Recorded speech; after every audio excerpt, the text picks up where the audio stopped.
Guyyaan jimmata amajjii 13 bara 2008 ture magaalaa Harar adaree biyyootti olmee gaarii hawwinee fi nagaya dhaammanne daandii guddaa magaalaa Harar kutaa Itoophiyaa maraa wal qunnamsiisurraan kallattii dhiyaa magaalattii qabannee arattanyaarraan amna karaa buune.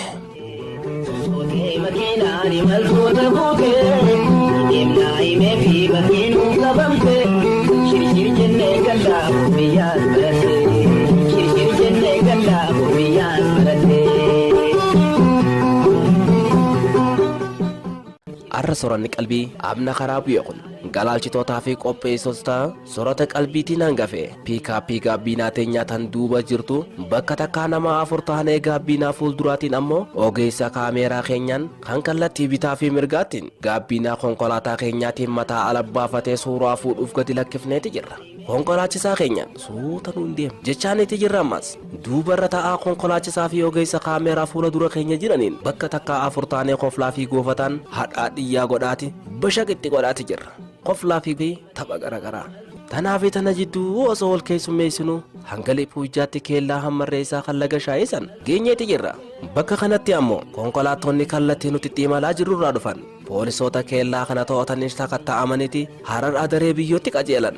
Millannee konkolaachisaa keenyaan takka dhaabi jenneeni fuuldura warshaa zayitaa hammarreessaatti bakka qabannee magaalaa hammarreessaa tan maqaa laga shaayitiin faarfamtu san gadi buunee ijarra baafne. Kabajamtoota daawwattoota TV Hararii imalli arraan tana magaalaa Hararirraa ganama ka'umsa godhanne kunoo hammarreessa geeti jira. Arra garuu hammarreessa qofa irratti himi oli malla waan asii ol jira waan jira hundaa nuti isin bira ni geenya sirboota garaagaraatiin dabaalee bitaa fi mirgatti waan agarra cufaa isin biraan geenya hanga dhuma raawwii sagantaa teenyaatti nu faana qalbisan afeerraa sagantaa sorata qalbiiti.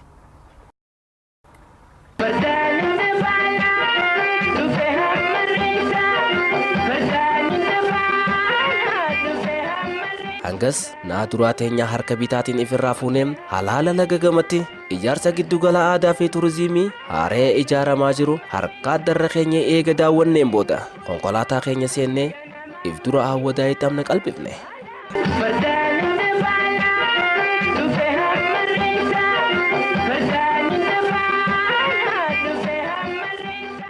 Fakeenyi magaalaan hammarreessaa fi hawwadaa jidduu jiru yeroon kan shallagamu yoo ta'e minibaasii doolfiinii fi konkolaataa ammayyaawaa kanaan imalte taanaan za'aa harka keetii yookaan moobaayil keetiitiin daqiiqaa shallagattee hammarreessarraa hawwadaa galuudhaaf daqiiqaa 5 hanga 6tti rikardii haleelteeti hawwadaa qubatta.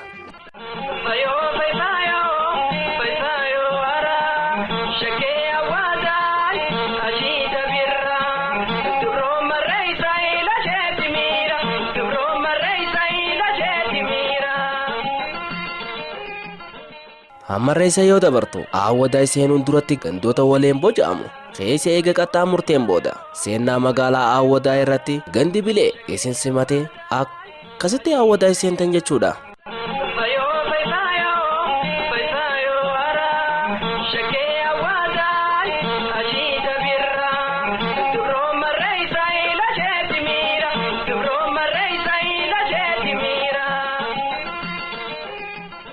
Eega hawwadaa seenneefu waa'ee hawwadaa xiqqoon settima. Hawwadaa baha Oromiyaatti tan argamtuudha. Gara kallattii dhiyaatiin dursa aanota Oromiyaan qabdu keessa fageenya gabaabaa irratti magaalaa Harar tan daangeessitu. Hawwadaa'edha. Awwadai guutuu kutaa Itoophiyaa irra dabree kutaa Afrikaa fi addunyaatti beekamumtii tan qabduu fi magaalaa buufata daldala Jimaati.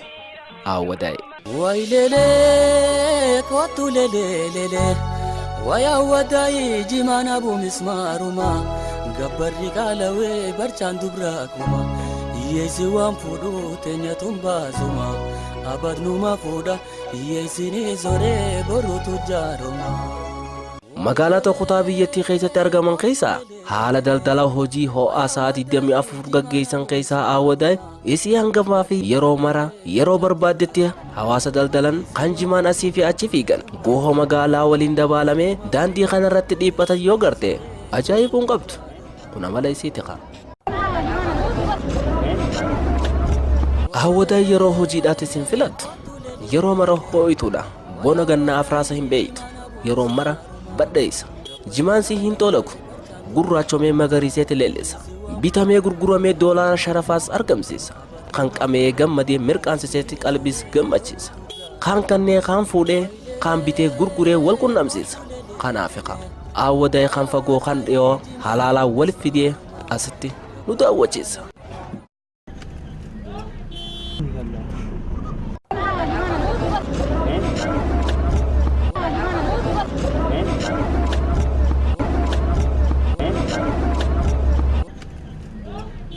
Yaaboo anaa haraaraa akka gaaraa shariiqalleen qabu eenyuun na gargaara hoggaa if bira kaa'ee gurguddoo haqaaraa kan qameehee hojjete waan qabu khasaaraa jetti Awwadai.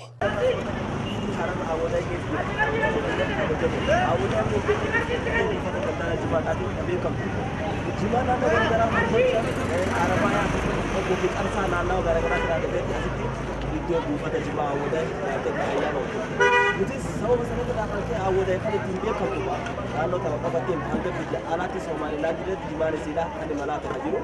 Nuti Awwadai geenye jechuuf feeneeti uummanni keenya garuu Awwadai irratti beekamoodha jechuuf faana akka dhufe sagantaan ammas Awwadai Jimaana bumismaaruma gabbarri kaalawee barchaan dubraakuma hiyyeessi waan fuudhu teenya tumbaasuma abadnuma fuudha hiyyeessinii zoree boruutu jaaruma. Amma sirbuma kanaan magaalaa Awwadaitti dhaamanneeti jirra. Kanaaf magaalaa Awwadai irraa baanee dhiyaatti imalaati jirra. Fuuldura keenyaan ammoo fageenya gabaabaa irratti Awwadai tan daangeessitu qilleensa haroomayaadhaa nutti qabbanaawati jira.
daawwattoota keenya Awwadai qaxxaamurree akkuma dhufnetti daandii kana seenaa magaalaa Haramayaa irratti argamna.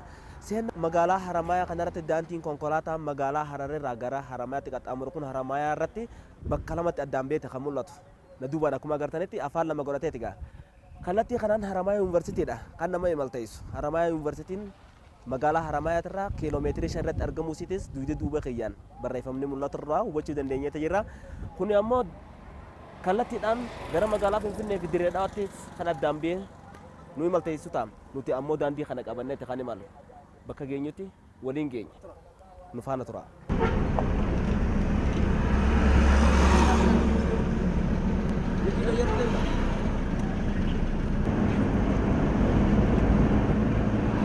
Salam.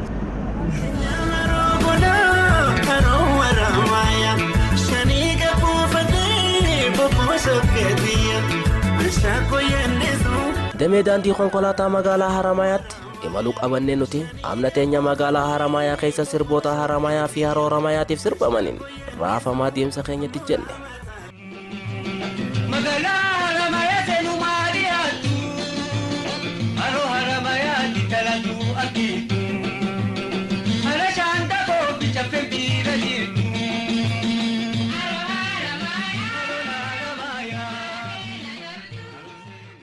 Waa'ee Haramayaa maqaa yeroo qabu sammuu namaa hundaa keessatti suuraa billisee badu tokkotu jira. Innis waa'ee bishaan haroo Haramayaati. Galaalchitoonni miidiyaa keenya konkolaataa kanarratti argaman marti konkolaataa keenya guutuu bahiinsa magaalaa Haramayaa irratti dhaabisnee gadi buune. Sirbi faatee anniyyaa alaarmii nuuf ta'e jechuudha.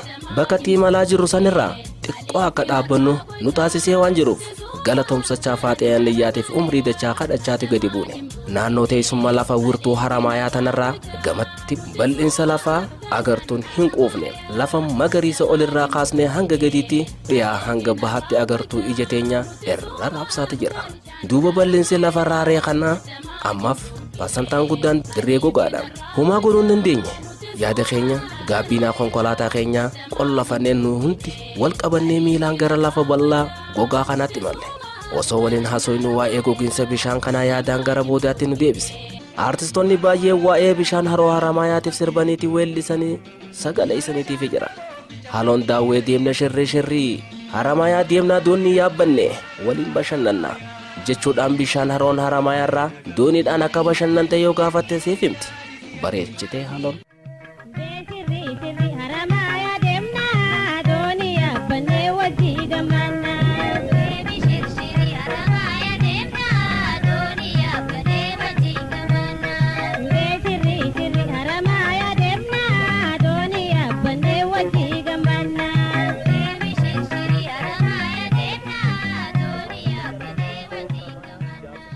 Muhammad Shaibinis itti geeraree itti ragadeetti dhiichiseetii fi shaggooyyeedhaan haroo Haramayaa qarxam godheeti jira.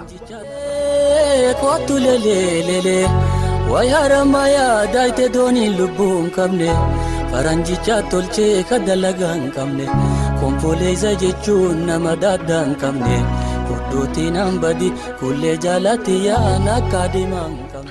Kun hundi haroo Haramayaatiif ragaadha.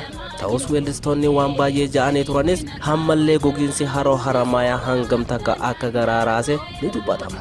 Akka fakkeenyaatti faatee anniyyaa Hararii fi dirree jidduu hoggaa deemtu karaa ijaan gamatti haroo Haramayaa goggoytee mul'atu san hoggaa daawwattu garaan akkamitti si akka raafame isin dandeenye. Faatee anniyyaa waan jetteetu jira. Bishaan Haramayaa asamaa hin buufine aliifin irraa gojjaa nuti suuma. Bishaan haroo Haramayaa doonii maalee miilaan seentee na yaachisin yaajana. Abbaa miilaa taateetti jirti. Abbaa baabishuutiin garuu deebisiiti ammas goggoguu isiitiif sirbii fi jechaan egaa jechuun dirqama taaneeti jira daawwattoota keenya. Bakka ittiin ammatti argamnu tun haroo Haramayaa jedhamte tayyaamamtu bara dheeraadhaaf Harariif tajaajila olaanaa laachaa turte san egaa. Haroon Haramayaa arra osoo waan takka hin je'in dirree kubbaa miilaa taateetti argamti. Akkuma argan kan ta'e isinis kunoo biyyee taateetti kan mul'attu. Sababa sanitti irraan kan ka'e haroon Haramayaa osoo nagee hin dhaammatin cilee bishaan buute taatee cac nagee dhaammattee qotte. Osoo waan takka hin je'in nageetti jetteeti jirti. Waa hundumaafuu haroon Haramayaa gaakkoon hedduu nama gaddisiifti. Artistoonni Oromoo baay'eenis waa'ee haroo Haramayaatiif sirbaniiti jiran. Kana jennee himuunis nutti ulfaata. Garuu Haramayaa tana deebisuudhaaf Haramayaa yuunivarsiitiin piroojeektii tokko eegalteeti jirti. Piroojeektii sanis akka deebi'u gaa fuulduratti abdii qabna. Waa hundumaafuu imala keenya garuu nuti osoo karaa imalaa jirruutti haroo Haramayaa dirree kubbaa miilaa taate tana as gorree millachuun dirqama taateeti jirti. Imalli keenyatti fumaa bakkuma jirtanii ammas qaamaa qalbiidhaan soorata qalbii wajjin. Haroo Haramayaa doonii maalee miilaan seentee na yaachisin yaajana. Magaalaa Haramayaa seenuu maaliyaatu haroo Haramayaatti talatu argitu hara shaanta koobicha fembiira jirtu.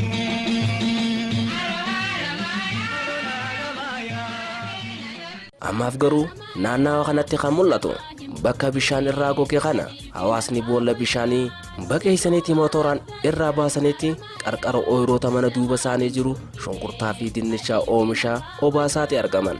Ta'us garuu qaamni bishaanii ardii addunyaa kanaa sadii afraffaa qaama bishaaniiti. Kanaaroo Haramaayaa ammoo irra caalaan iddoo gogiinsa bishaanii mul'isuu fi ammaaf qaamni bishaanii naannoo tanarraa mul'atu caaffeedhaan haguugamee akka jirudha. Waa'ee haroo Haramaayaa himamee hin dhumu.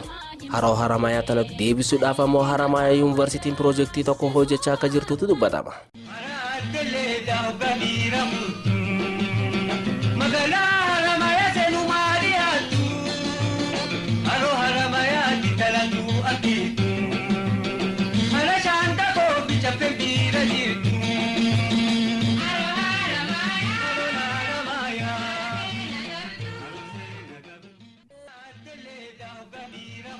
Qophiin sagantaa sorota qalbii har'aaf bakka tilmaamannee kaaneef san hin geenye yeroo nu daangeessinan waa'ee bishaan haroo Haramaayaa irratti raawwachuudhaaf dirqamneeti jira.